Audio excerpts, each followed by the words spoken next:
प्यारे बच्चों, आप सब कैसे हो? आई होप आप अच्छे होंगे। चलिए हम लोग विलंब नहीं करते हैं। यदि आप क्लास 8 में हो तो साइंस का जो है जो एग्जाम होने वाला है उसमें ये पेपर आने की संभावना है। तो आप लोग जो है जल्दी से इसे देखिए, तैयार कर लीजिए और इसे करते हैं शुरुआत।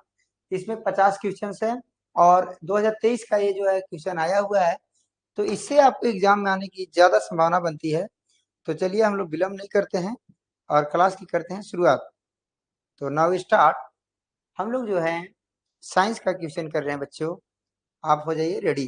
ओके, तो हम लोग विलंब नहीं करते हैं, चलते हैं अपने चैप्टर पे। ध्यान दीजिएगा, पहले तो ये देखेंगे कि आपको जो है टाइम मैनेजमेंट करना है, क्योंकि उसमें आपको मैथ साइंस दोनों पेपर होंगे ना। तो टाइम मैनेज यदि आप कर लेते हो तो ज्यादा बेहतर रहेगा, और बाकी तो कोई बात नहीं है। चलिए करते हैं शुरुआत हम लोग। तो हमारे पास क्वेश्चन आते हैं। पहला क्वेश्चन जो आप लोग चाहे तो जवाब दे सकते हैं। पहला क्वेश्चन है आपके स्क्रीन पर। तो कोशिकाओं का वह समूह जिसकी रचना, उद्गम तथा कार्य समान हो उसे क्या कहते हैं? देखो, कोशिकाओं की वह समूह जिसकी रचना, उद्गम तथा कार्य समान हो, यानी मोटा मोटी कहा जाए तो कोशिका कोशिका मिलकर क्या बनता है? तो कोशिका कोशिका मिलकर क्या बनता है बच्चों, बता सकते हैं? तो कोशिका कोशिका मिलकर उत्तक बनता है ना। करेक्ट आंसर हो जाएगा उत्तक। ठीक है, ऐसे क्वेश्चन आएंगे, बन जाना चाहिए। चलिए सेकेंड क्वेश्चन है, एक कोशिकीय जीव कौन सा है?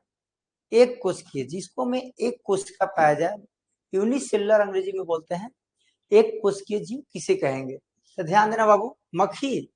मक्खी में तो बहुत सारी कोशिकाएं होती है, केचुआ में बहुत सारी कोशिका होती है, तितली में भी होती है। करेक्ट आंसर अमीबा, यानी सी आंसर हो जाएगा। ठीक है, चलिए नेक्स्ट क्वेश्चन पे चलते हैं हम लोग। क्वेश्चन नंबर जो है थर्ड, आई होप आपको दिख रहा होगा, यदि ना दिखे तो बताइएगा। सजीव के शरीर की संरचनात्मक एवं क्रियात्मक इकाई क्या है? तो कोई भी शरीर है, उसकी संरचनात्मक यानी छोटी से छोटी इकाई क्या होती है? कोशिका, कोशिका भित्ति, ऊतक, कोशिका झिल्ली। करेक्ट आंसर आपका हो जाएगा कोशिका। हाँ, तो यानी कि शरीर की सबसे संरचनात्मक इकाई होती है, सबसे छोटी इकाई होती है। ठीक है बाबू, आया समझ? गुड। चलो हम लोग नेक्स्ट आते हैं चौथे नंबर क्वेश्चन पर। यदि दिख नहीं रहा हो तो बोल सकते हैं, हम इसे बड़ा कर देते हैं। चलिए तो हम लोग देखेंगे बाबू क्वेश्चन नंबर 4। निम्न में से अधातु कौन सी है? धातु अधातु पहचानना है, इसमें अधातु कौन सी है ये दिखना है। तो आई होप आपको दिख रहा होगा। यदि देखने में दिक्कत हो तो बता सकते हो, इसको हम और जूम कर सकते हैं। 1 मिनट। So good. वेल, एक मिनट एक मिनट एक मिनट हो गया ना। चलिए तो अब हम लोग देखते हैं, यहाँ पर क्वेश्चन है बाबू कि निम्न में अधातु कौन सी है? सल्फर, कार्बन, ऑक्सीजन, इनमें से सभी। तो ध्यान दीजिएगा, अधातु कौन सी है? धातु अधातु पहचानना है। तो बाबू जितने भी गैस है ना वो सब अधातु होते हैं, याद रखना। जितने भी गैस हैं सब अधातु होते हैं। और आपको पता है सल्फर और आपको कार्बन भी गैस है। कौन सी अधातु है पूछ रहा ना, तो कार्बन भी अधातु है, ऑक्सीजन भी अधातु है। आपको ये जब दो धातु ये भी अधातु होगा, यानी इनमें से सभी हो जाएगा। हाँ, एक बात बता दूं कि इनमें से सभी यदि कोई ऑप्शन में है तो 90% संभावना है कि भैया आंसर सही है। इनमें से कोई नहीं है, लगा देना है। लेकिन एक चीज है, 10% संभावना बनती है, इसीलिए इसको थोड़ा थिंक ओवर कर लेना। लेकिन यदि इनमें से कोई नहीं, इनमें से सभी है, ऐसा यदि आता है तो ज्यादा समझो वही आंसर होगा। निम्न में धातुओं का उपयोग कहाँ किया जाता है? धातु का उपयोग कहाँ किया जाता है? ऑप्शन ए है पटाखों में, पटाखा जो छोड़ते हैं उसमें धातु का प्रयोग करते हैं। उर्वरक में, खाद बनाने में, खाना बनाने के बर्तनों में, खाना बनाने के बर्तन में क्या धातु का प्रयोग करता है? इनमें से सभी। तो आप लोग कमेंट करके बता सकते हो बाबू कि क्या आंसर करेक्ट होगा। बहुत आसान क्वेश्चन है, जल्दी से बताइए आप लोग कमेंट करके। क्वेश्चन नंबर 5, 5 का क्या आंसर होगा बताइए। तो आपको मैं जैसा अभी बताया था रूल्स कि जो इनमें से सभी जो है वो हो जाएगा, यानी कि आपका डी हो जाएगा। पटाखा में भी उपयोग किया जाता है धातुओं का, उर्वरक में भी किया जाता है ना, कुछ मात्रा किया जाता है, ज्यादा नहीं। चलिए नेक्स्ट देखिए, नेक्स्ट क्वेश्चन है बाबू, कौन सी एक मात्रा धातु है जो विद्युत की सुचालक है? विद्युत का सुचालक, अधातु होते हुए भी विद्युत का सुचालक है, वो कौन सी धातु है बताइए? Carbon, phosphorus, graphite, sulphur. बताइए कौन सी ऐसी धातु है जो सुचालक है? तो देखिए पहली बात तो बाबू आपको करेक्ट आंसर हो जाएगा ग्रेफाइट। तो ग्रेफाइट कैसे होगा इसके अब देखे हैं। ग्रेफाइट जो होता है, जो पेंसिल देखे ना, पेंसिल का जो नोक होता है, यहाँ पर तो पेंसिल नहीं तो दिखाता है, पेंसिल की जो नोक होती है ना वो ग्रेफाइट से बनी होती है, तो वही करेक्ट आंसर हो जाएगा ग्रेफाइट। ठीक है, तो ये चीजें याद रखना है, graphite is the right answer. Okay, तो ये चीजें भाई ध्यान देना है। आपको आवाज सुनाई दे रही है ना? ग्रेफाइट इज द राइट, ठीक, गुड। तो अब हम लोग देखते हैं नेक्स्ट, सूक्ष्म जीव की वृद्धि को रोकने के लिए किसका उपयोग किया जाता है? सूक्ष्म जीव मान लो बढ़ रहे हैं, सूक्ष्म जीव माइक्रोस्कोप, माइक्रो ऑर्गेनिज्म जो है बढ़ रहे हैं, तो हम लोग क्या करेंगे? नमक का उपयोग करेंगे, खाद्य तेल का, चीनी का, इनमें से सभी का। तो क्या इनसे बचाया जा सकता है? जैसे आप देखे होगे घर में अचार जैसे बना होगा, मम्मी अचार बनाई होगी, तो मम्मी जो अचार बनाई होगी तो क्या करती है? सूक्ष्म जीव से बचने के लिए उसमें नमक डाल देती है, ठीक ना, तेल भी डाल देती है। तो नमक, तेल और चीनी तीनों हो जाएगा करेक्ट आंसर ना, यानी इनमें से सभी। आपको मैं बताया था कि इनमें से सभी वाला फैक्टर ज्यादा संभावना होती है, तो आप वो काम कर सकते हो, कोई दिक्कत नहीं है ना। चलिए नेक्स्ट क्वेश्चन है आपके पास 8वां नंबर। देखिए आपको दिख रहा है कि नहीं हमको समझ नहीं आ रहा है, लेकिन हम आई होप दिख रहा होगा। चलिए, लेग्यूम पौधों की जड़ों में कौन सा जीवाणु उपस्थित होता है? लेग्यूम पौधों की जड़ों में कौन सा जीवाणु उपस्थित होता है? तो बताइए बाबू क्या होगा? राइजोबियम, पेंसिलियम, राइजोपस, स्पाइरोगाइरा, क्या होगा करेक्ट आंसर बताइए? तो 8वां का जो है ए हो जाएगा राइजोबियम ना, याद रख लेना, जो है जीवाणु है जो राइजोबियम है ना। चलिए अगला क्वेश्चन देखिए 9 नंबर, क्वेश्चन नंबर 9, भिंडी की पीत, यानी कि भिंडी जो होता है, पीत जो है किस सूक्ष्म जीव से होता है? भिंडी पर जो देखते हुए मतलब दाने दाने से बन जाते हैं एक तरह से, उस पर ऑर्गेनिज्म आ जाते हैं, कौन से होता है? जीवाणु से, कवक से, शैवाल से, विषाणु से, क्या होगा आंसर बताइए? जल्दी से बताइए बाबू क्या होगा करेक्ट आंसर?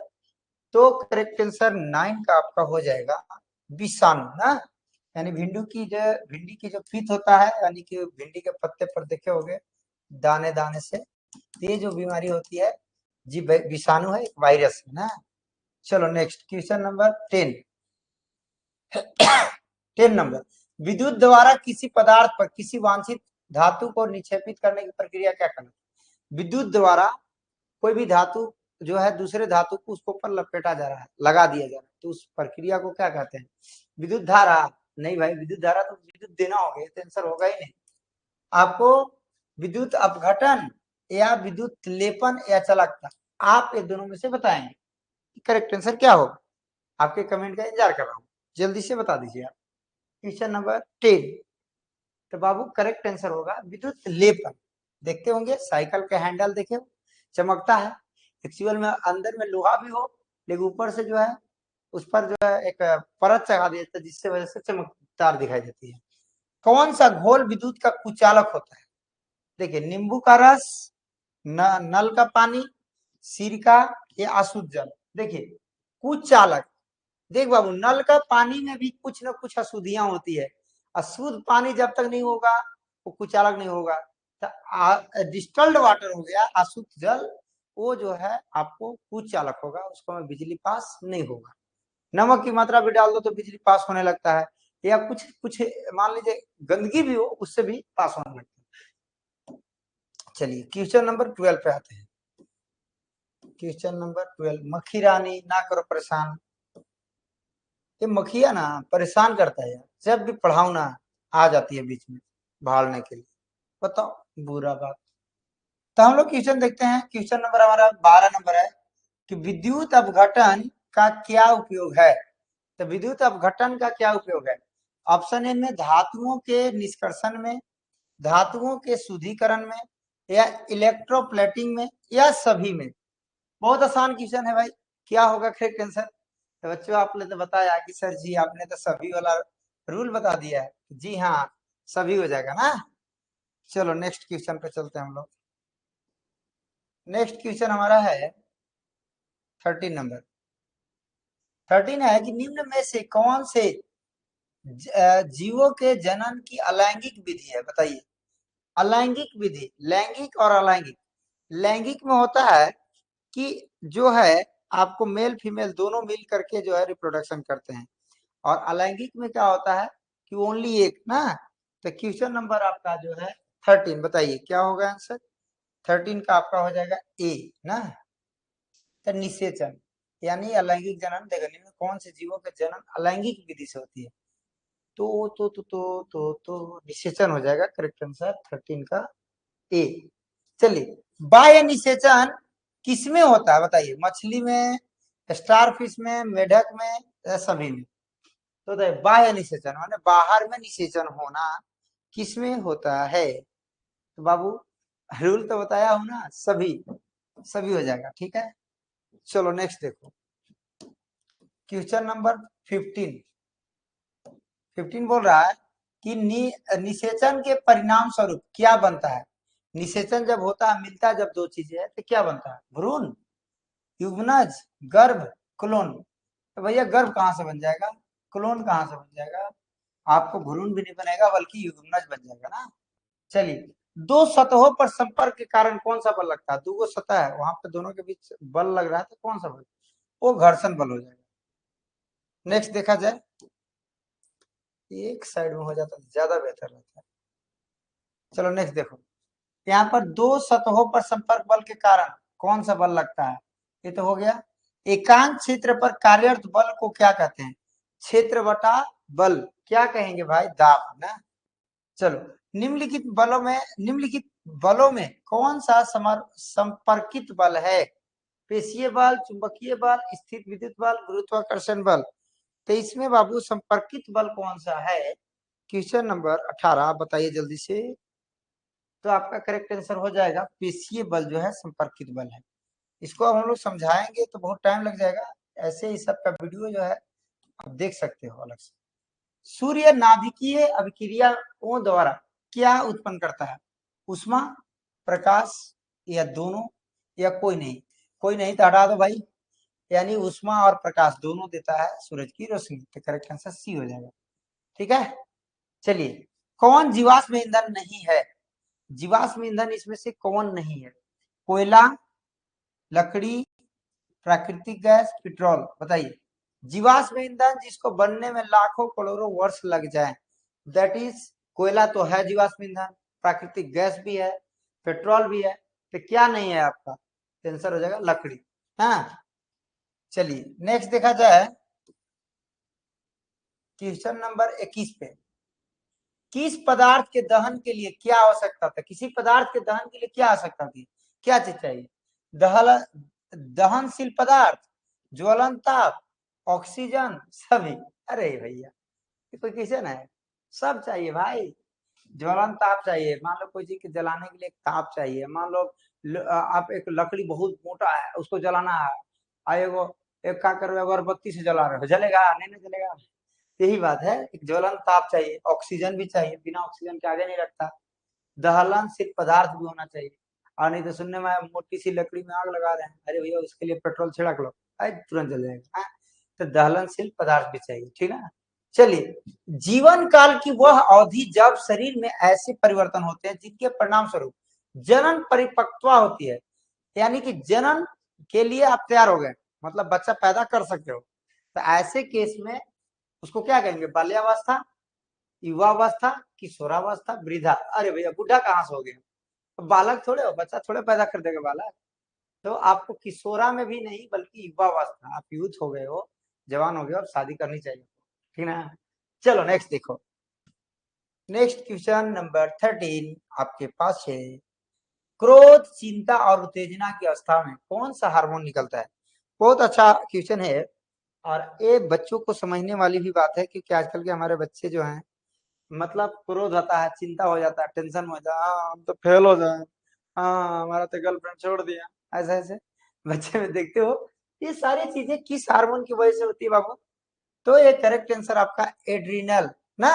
एड्रिनल जो एक हार्मोन रिलीज होता है, जिसकी वजह से सारी चीजें फीलिंग आने लगेगा, वो लड़की अच्छी है, ठीक ना, अगर हम बात करवाई, ठीक ना, ये सारी विचारे जो है आने लगती है। और ये नॉर्मल सी बात है, इस पर जो है कंट्रोल करनी चाहिए।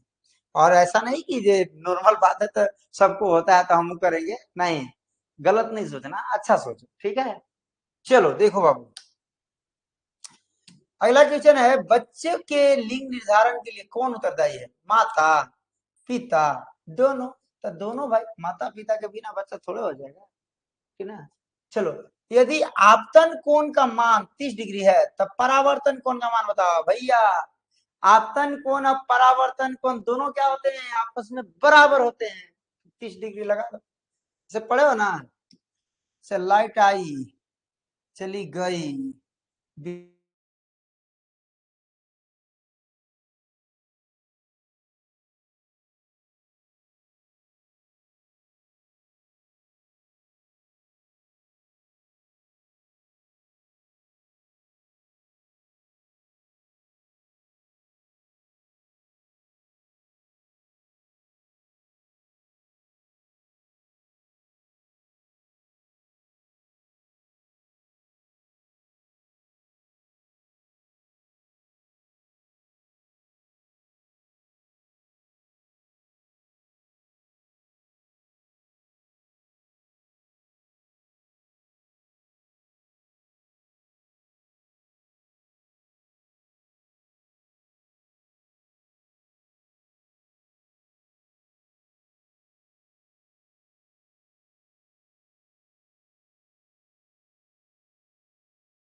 कंटिन्यू बच्चों। थोड़ी सी डिस्टर्ब होने की वजह से हमारी क्लास जो है विलम्ब हो गई थी। नो प्रॉब्लम, हम लोग अब आते हैं अपने चैप्टर पे फिर से दोबारा और करते हैं शुरुआत। जहां से थे वहीं से आ जाइए। Okay, now start. तो हम लोग जो है आज जो सीख रहे हैं वो कंप्लीट कर लेते हैं, एक सेट कम से कम। ओके, तो ध्यान देना है, हम लोग क्वेश्चन नंबर सारे कर चुके थे। चलिए, ये वाला बात हो रही थी हम लोग का कि भाई यदि आपतन कोण 30 डिग्री है तो परावर्तन कोण का मान ज्ञात कीजिए। तो हमने बताया था कि आपतन कोण और परावर्तन कोण बोथ आर सिमिलर, यानी बोथ आर इक्वल ना, दोनों जो होते हैं इक्वल होते हैं, ये चीजें बात बताना है। परावर्तन कोण आपतन कोण दोनों जो होते हैं क्या होते हैं, बराबर होते हैं। ये बात याद रखना, ठीक ना। तो अब इसमें ध्यान देना बाबू कि जैसे मान लो ऐसे लाइट आई और ऐसे चली गई, तो बीच में जो है नॉर्मल हो जाता है, इसको अभिलंब भी कहते हैं। क्या कहते हैं, अभिलंब। और ये जो आया आपतन कोण, चला गया परावर्तन कोण। परावर्तन किरण होता है लेकिन बीच में कोण बनता है, तो आपतन आई और गया आर, ये दोनों कोण आपस में जो होते हैं क्या होते हैं, बराबर होते हैं। ये चीज याद रखना है, ठीक है। फेस नहीं दिख रही, क्यों नहीं दिख रही है, डिस्कनेक्टिंग रिजॉइन सेशन, ठीक है। चलिए ठीक है, ओके। थोड़ा सा विलम्ब हो गया बाबू, अब विलम्ब नहीं करने का, समझने का ध्यान देना। चलिए देखिए, यहाँ पर ध्यान देना बाबू कि जैसे आपको ये समझ में आ गया, समतल दर्पण से बना प्रतिबिंब होता है। समतल दर्पण पर जो बनता है क्या आभासी होता है, वास्तविक होता है, धुंधला होता है, ये आभासी होता है ना। नहीं नहीं, आप वास्तविक होता है, समतल दर्पण पर तो देख पाते हो ना, तो वास्तविक हो जाएगा, ठीक है। चलो आगे देखो, वह यंत्र जो दृष्टि रेखा पर नहीं रहने वाले वस्तुओं को भी दिखा सकता है, क्या कहलाएगा, पेरिस्कोप, क्लिडोस्कोप, विक्षेपण दूरबीन। देखो, दृष्टि रेखा पर नहीं रहने पर भी वस्तु को दिखा सकता है। पेरिस्कोप अलग चीज हो गया, दूरबीन अलग चीज हो गया, का करेक्ट आंसर होगा क्लिडोस्कोप। ये जो है आपको जैसे एंगल ऐसे ऐसे जा रहा है, ऊपर की ओर भी है, तो आपको उसको दिखा देगा ना, ये बात है, ध्यान देना है। चलिए नेक्स्ट देखिए,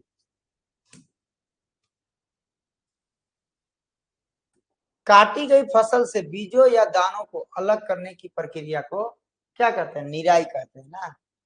चलो, अनाज के भंडारण के लिए अनाज में नमी की मात्रा क्या होती है, तो कोई भंडारण कर रहे हैं उसमें अनाज में, तो उसको में नमी की मात्रा क्या होगी ये बताइए आप लोग। तो नमी कितना होना चाहिए ताकि प्रॉब्लम ना हो, तो आप लोग बताइए। करेक्ट आंसर आपका 14 से कम ना, 14% से कम नमी होनी चाहिए। नेक्स्ट देखिए, 30वां 13 नंबर बोल रहा बाबू कि जैसे क्वेश्चन है, किस जीव को किसानों का मित्र कहा था, बहुत आसान।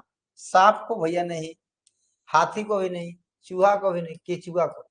केचुआ को जो है किसानों का मित्र कहा जाता है ना, तो ये चीज याद रखना, किसानों का मित्र जो है केचुआ होता है, ठीक है। अब अगला देखते हैं, सूरज के सबसे ऊपरी सतह पर तापमान, ये बार बार क्वेश्चन आया है, इसको आप लोग जो है याद कर लेना, बहुत जरूरी है। 31 का बी हो जाएगा, 6000 डिग्री सेल्सियस जो है सूरज के जो है बाहरी सतह पर तापमान है। हाँ, ये बार बार आता है। निम्न में से कौन सा प्राकृतिक उपग्रह है, चंद्रमा ना, तो ये जो है नेचुरल सैटेलाइट है चंद्रमा, भगवान ने बनाया है, हम लोग ने बनाया है, ठीक ना। आगे चलिए, क्वेश्चन नंबर 33, किस ग्रह का द्रव्यमान सबसे अधिक होता है, यानी वजन किसका सबसे बड़ा कौन है, बृहस्पति, इसका द्रव्यमान भी ज्यादा बड़ा होगा ना। चलो, घर्षण हमेशा हानिकारक है, लाभदायक है, आरोपित बल की दिशा में कार्य करती है, आरोपित बल की दिशा का विरोध करती है, बताइए। तो घर्षण जो है हमेशा क्या है, लाभदायक है या हानिकारक है, क्या है बताओ, जल्दी बताओ। 34 नंबर बताओ बाबू, है देखो, आरोपित बल का विरोध करता है, कोई भी बल आ रहा है तो उसको विरोध करता है, ठीक ना। लाभ है कि हानि है वो आपके ऊपर डिपेंड करता है, तो बल आपके लिए फायदेमंद है या नहीं है ना। चलिए, घर्षण निर्भर करता है पृष्ठ की प्रकृति पर, वस्तुओं के भार पर, दोनों पर, तो भैया दोनों पर। देखो, जब दोनों पर या सभी आ जाए तो वही आंसर हो जाए, समझ गए। 5-6 क्वेश्चन ऐसे देगा तुमको, ज्यादा करके फायदा हो जाएगा। चलो, घर्षण बढ़ने का तरीका निम्न में से कौन सा है, घर्षण बढ़ाने का तरीका, स्नेहक द्वारा, बॉल बेयरिंग द्वारा, सतह रुखड़ा करके, कोई नहीं, बताइए। घर्षण बढ़ाना है बाबू, क्या करेंगे, स्नेहक देंगे कि बॉल बेयरिंग करेंगे कि उबड़ खाबड़ करेंगे, बताओ, बहुत आसान है, जल्दी बताओ तो बाबू उबड़ खाबड़ करने से वो जो है आ, हम लोग घर्षण को बढ़ा दे रहे हैं ना, ज्यादा फायदा हो रहा है। स्नेहक देंगे तो और दिक्कत हो जाएगा ना। निम्न करने का तरीका है, सॉरी, घर्षण बढ़ने का निम्न तरीका में सतह को ऊबड़ खाबड़ कर दो ऐसे से, इसके ऊपर आराम से जो है बढ़ जाएगा घर्षण। चलो नेक्स्ट देखो, इनमें से कौन सा संश्लेषित रेशा है? नायलून, सूती, रेशमी, ऊन। संश्लेषित कौन सा है बताओ? तो ये सब तो मान लो नेचुरल हो गया ना, तो संश्लेषित नायलून हो जाएगा। निम्न में से कौन सा 4R में नहीं है? रिड्यूस तो ठीक है, रीयूज भी ठीक है, रिसाइकल भी ठीक है, रिमूव नहीं, हटाना थोड़े, कोई चीज हटा दोगे। आगे देखो, इनमें से कौन सा पिघल जाती है परंतु जलती नहीं है? बताइए, पिघल जाएगा लेकिन जलेगा नहीं, कौन सा है जी? बताओ। ये हो जाएगा नायलून ना। अब अगला क्वेश्चन देखते हैं, हम लोग फास्ट फास्ट देख लेते हैं। आवृत्ति का मात्रक होता है, आवृत्ति का मात्रक हर्ट्ज, याद रखना। अब अगला क्वेश्चन, एक कंपन में लगे समय को क्या कहेंगे? बताइए, एक कंपन में लगे समय को आवर्तकाल कहेंगे। जितना भी समय लगता है उसको आवर्तकाल कहते हैं, टी द्वारा इसको दिखाते हैं। ध्वनि संचरित हो सकती है केवल ठोस में, केवल द्रव में, केवल वायु एवं गैस में, ठोस द्रव गैस तीनों में। डी हो जाएगा। आगे देखो, आगे, किसी आवेशित वस्तु से आवेश को पृथ्वी में स्थानांतरित करने की प्रक्रिया को क्या कहते हैं? भूसंपर्कन, तड़ित, प्रतिकर्षण, कोई नहीं। किसी आवेशित वस्तु से आवेश की पृथ्वी में स्थानांतरित करने की प्रक्रिया को तो भूसंपर्कन कहेंगे ना। तड़ित अलग चीज होगा, वो तो नेचुरल चीज होगा तड़ित, लेकिन धरती के अंदर कर रहे हैं तो भूसंपर्क करना, ठीक ना। चलो नेक्स्ट देखो, भूकंप की शक्ति केवल मापन को कैसे मापा जाता है? सिस्मोग्राफ द्वारा, वोल्ट मीटर द्वारा, अमीटर द्वारा, सिस्मोग्राफ एक मशीन होता है, रिएक्टर स्केल होता है उसके ऊपर, और 1 से 10 तक नंबर होता है, उसी से मापन किया जाता है भूकंप को। चलो नेक्स्ट देखो, 45 नंबर, आवेश कितने प्रकार के होते हैं? एक धनात्मक, एक ऋणात्मक, 2 प्रकार के आवेश होते हैं ना। वायुमंडल में निलंबित सूक्ष्म ठोस कण के बादल को क्या कहते हैं? बताइए, छोटे छोटे बादल जो ठोस कणों से मिलकर बने होते हैं, क्या कहते हैं बाबू? एरोसोल। वायुमंडल में ऑक्सीजन कितना % है? ये तो बहुत आसान है, ये सब बच्चे जानते होंगे, 99%। कौन सा? 21%। चलिए, वनोन्मूलन का अस्थाई हल क्या है? मतलब वनोन्मूलन मतलब पेड़ को जो काटते हैं उसका अस्थाई हल, मरुस्थलीकरण, जंतु संरक्षण, पुनः पुनः वन रोपण, पुनः चक्रण। इससे तो कोई मतलब नहीं, जंतु का संरक्षण से तो भैया नहीं, पुनः वन रोपण, फिर से पेड़ पौधे लगाओ तब हो पाएगा काम। काला सोना किसको कहेंगे? लोहा को तो नहीं, पेट्रोलियम को भी, कि कोयला को कहेंगे? बताओ, काला सोना किसको कहेंगे? आप लोग कोयला या पेट्रोलियम किस पे हैं बताइए? तो करेक्ट आंसर पेट्रोलियम होगा। काला कोयला देख के कोयला पर मत लगा देना, तो गड़बड़ हो जाएगी। और आज का आखिरी क्वेश्चन आपके सामने आता है, कौन सा प्राकृतिक संसाधन नहीं है? वाह, कौन सा संसाधन प्राकृतिक नहीं है? आप लोग को इंतजार है, कहो ना, हमको भी साइंस से प्यार है। तो बाबू बताओ, क्या होगा आंसर? Correct, correct. देखो, जल प्राकृतिक संसाधन है भाई, हवा भी है, सूर्य का प्रकाश भी, कपड़ा नहीं है, तो आंसर हो जाएगा कपड़ा, क्योंकि यहाँ पर नहीं बोला है ना। तो ये जो हो गया द इंड। देखो बाबू, आपको मैं बताना चाहता हूं जी कि आपको ध्यान देना है थोड़ा जरा। 2023 से आपको 50 क्वेश्चन है ना, इसको मैं कम से कम 20 क्वेश्चन टकरेंगे, इसीलिए इसको पूरा पढ़ लो, बहुत काम आएगा। हाँ, और बाकी हम लोग वीडियो जो और बना रहे हैं सभी सब्जेक्ट का, आप लोग एडुकेटर इंडिया चैनल को सब्सक्राइब कर दो भाई, एडुकेटर इंडिया चैनल को सब्सक्राइब कर दो। एक और बात कि देखो, जो हम लोग नहीं दे पाए थे पिछले साल, वादा किए कि भाई हम लोग पूरा लाइव देंगे, तो ये अकेले लाइव देना पॉसिबल नहीं है, फिर भी हमारी टीम धीरे धीरे बन रही है। टीम बनने के बाद जो है live classes free of cost मिलेगा यूट्यूब पर। लेकिन आप चाहते हो कि सर जी अभी जो भी है हमको लाइव चाहिए, तो आप एडुकेटर इंडिया ऐप पर आइए, एडुकेटर इंडिया ऐप। इसका लिंक जो है आप हमारे नंबर से ले सकते हो, 70 48 90 87 99, या यूट्यूब के जो मतलब आपको डिस्क्रिप्शन है उसमें भी हमें लिंक दे देंगे। आप उस लिंक पर जो है क्लिक करके जो है डाउनलोड कीजिए, और उसको में जो है आपको सारा वीडियो मिल जाएंगे। कुछ चार्ज लगेंगे थोड़ा बहुत, 150 लगेंगे, उससे क्या होगा कि आपको कोर्स पूरा मिल जाएगा, फायदा हो जाएगा ना। तो ठीक है, हम लोग मिलते हैं नेक्स्ट क्लास में। जय हिंद, जय भारत। अपना रखना ख्याल।